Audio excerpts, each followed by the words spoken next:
Olá, bem-vindos a mais um programa Arte da Guerra com o embaixador Francisco Seixas da Costa, para continuarmos a conversar sobre como tem que ser a Ucrânia. Faço uma pequena ressalva: na Ucrânia, por estes dias, aparentemente, a toda a hora, a todo o instante, acontecem novos casos, dão-se a conhecer novas notícias. Aliás, em termos noticiosos, digamos que no Ocidente há uma espécie de balbúrdia do Oeste, uma vez que constantemente surgem notícias, parte delas contraditórias com as anteriores, mas esta decalagem entre a conversa que temos com o embaixador Seixas da Costa pode, evidentemente, permitir que, quando os ouvintes e espectadores estiverem a olhar para o Arte da Guerra, tudo isto já esteja levemente recesso. Mesmo assim, embaixador, pergunto-lhe como é que tem visto os últimos dias de informação e de contra-informação, acho eu, sobre a situação na Ucrânia. Bom, à hora que falamos, nós temos alguns sinais de que, eventualmente, o governo russo terá decidido reposicionar algumas das forças que tinha no seu próprio território, não sei se aquelas que tinha no território da Bielorrússia, de uma forma que parece traduzir uma espécie de um recuo. E, em particular, já há um discurso, uma narrativa oficial, no sentido de dizer o Ocidente perdeu a guerra, perdeu a guerra das palavras porque perdeu a oportunidade da guerra, porque estavam a lançar uma ideia histérica relativamente à guerra. É uma situação complexa, mas acho que temos que olhar para ela, eu diria, com alguma calma e, em particular, com realismo. É evidente que, no caso de se vir a confirmar que não haverá conflito, que a Rússia recua as suas tropas e que procura ganhar alguma vitória relativamente ao partido da guerra, que era o partido ocidental, há uma coisa que é preciso reconhecer: é que isto só foi possível, ou isto só será possível, ou terá sido possível, pela simples razão de que o Ocidente fez uma fortíssima pressão sobre a Rússia, nomeadamente com a apresentação de um pacote muito forte de sanções de natureza económica, em particular de natureza económica, e nós estamos a falar de um país como a Rússia, que, tendo embora forças extraordinárias no plano das forças nucleares ou mesmo tropas convencionais, como agora se viu, não é, apesar de tudo, uma potência económica, e por isso mesmo estas coisas doem, e em particular aquilo que foi a listagem de medidas que o Ocidente ia impor à Rússia, apontavam para um certo isolamento da Rússia, mesmo que nós tivéssemos, aliás, o que falámos aqui, tivéssemos visto aquilo que seriam as possibilidades que a Rússia tinha de trabalhar com a China como uma Exato. alternativa e outros mercados. Mas nós sabemos o que é no mundo um pacote de sanções quando os Estados Unidos estão envolvidos.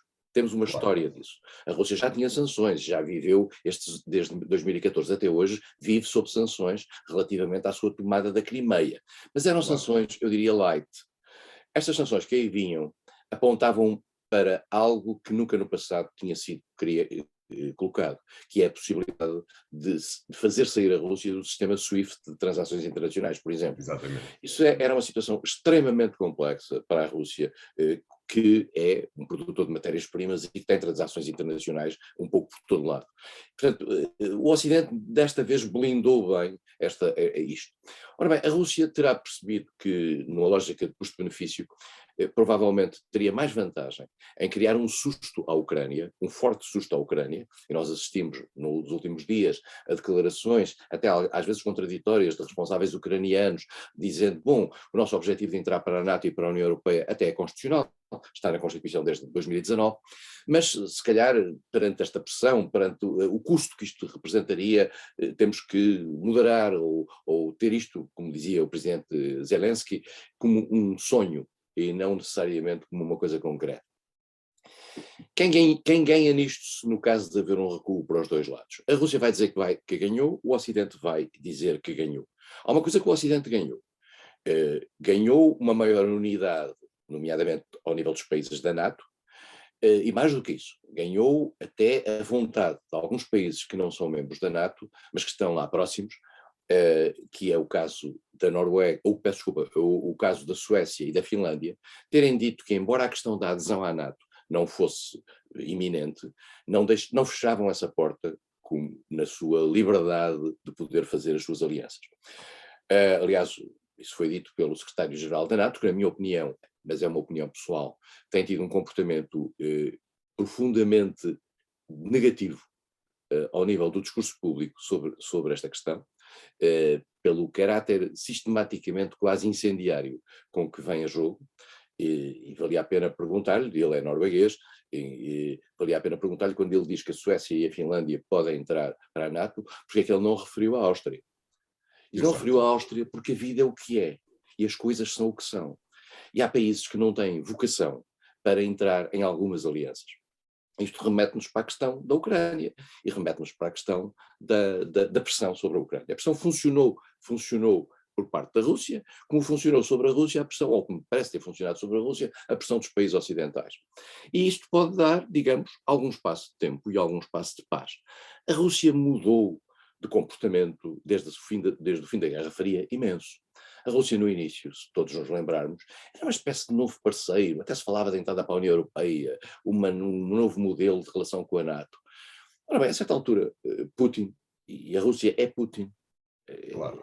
não é desagradável ter de dizer isto, eu acho que a Rússia hoje tem um poder de decisão interno mais concentrado do que no tempo da União Soviética. Porque no tempo da União Soviética havia o Politburo, havia aqueles senhores todos que estavam ali naquele muro uma vez por ano, cheios de capacetes.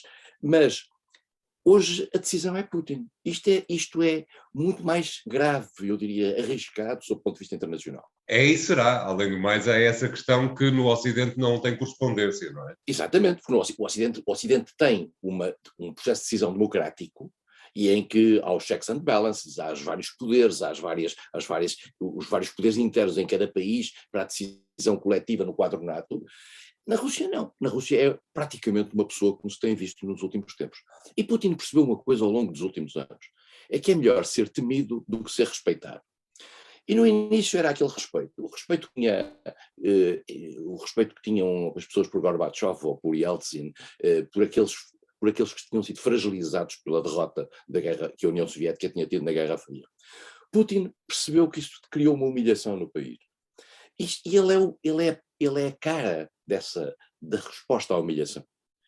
E isto é um processo nacionalista perigoso, que joga com coisas verdadeiras e que às vezes o Ocidente não quer assumir, que é as legítimas preocupações de segurança que a Rússia tem relativamente a um deslizar contínuo da NATO por ali para diante. E claro, nós sempre ouvimos, e agora estamos a ouvir muito, curiosamente, na comunicação social portuguesa, esta ideia de que cada país tem o direito de definir as suas alianças e as alianças em que se mete. Volto a repetir uma coisa que eu sei que é desagradável. E Cuba teve? E o México, se quisesse lá ter um acordo militar com a China, podia? Não pode.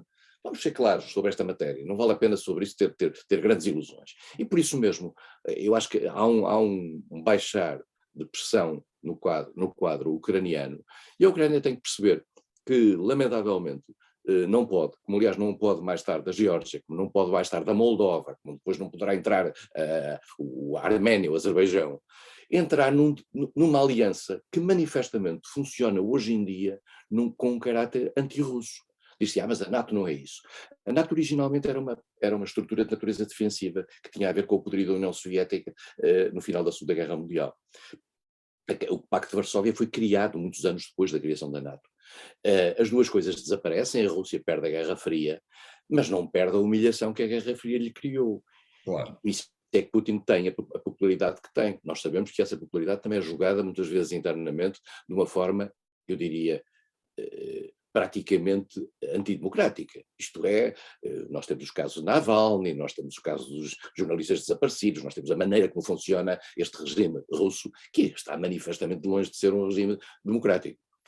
Mas nós não vivemos num mundo em que os regimes não democráticos tenham, eu vou dizer isto com todo cuidado, em que os regimes não democráticos tenham menos direitos que os regimes democráticos. À luz do direito internacional, um regime não democrático, uma ditadura, tem exatamente os mesmos direitos que um regime democrático. E mais do que isso, no quadro da Organização para a Segurança e Cooperação na Europa, e em particular de acordo com os chamados princípios de Istambul, nunca a segurança de um país ou de uns países se pode fazer em detrimento da segurança dos outros. Claro. E uma grande parte da questão da segurança tem a ver com as percepções de segurança. E as percepções de segurança na Rússia são hoje as de que, entrando a Ucrânia para a NATO, ou mantendo-se este fluxo constante de militarização de dentro da Ucrânia, a Rússia sente-se ameaçada. É verdade ou não é? É indiferente. As percepções de segurança são um elemento da segurança.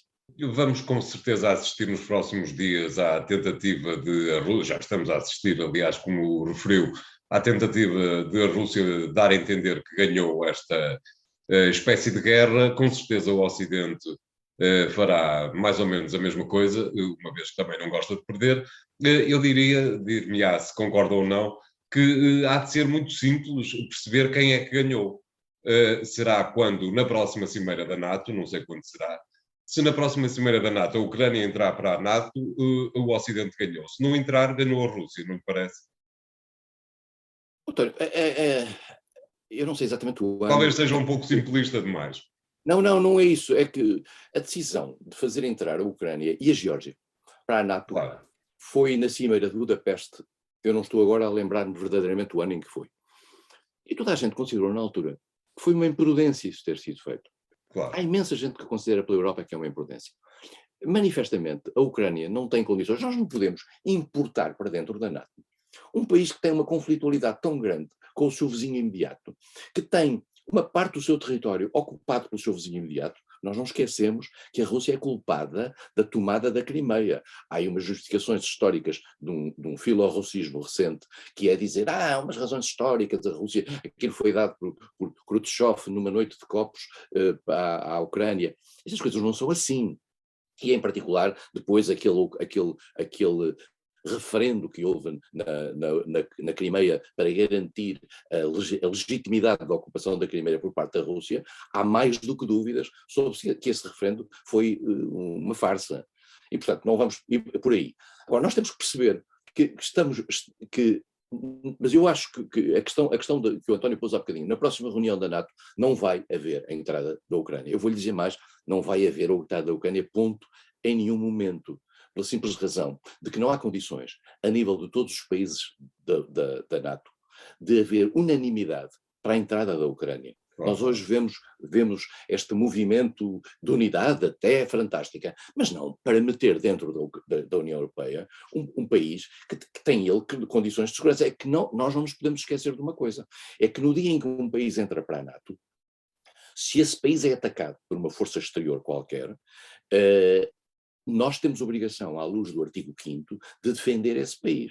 Exatamente. Portanto, esse também é um ponto. Eu não sei quem é que está disposto a ir de Almodóvar para Donetsk. Claro. Muito bem, obrigado. Vamos fazer aqui o primeiro intervalo. Voltamos já de seguida com novos temas. Até lá.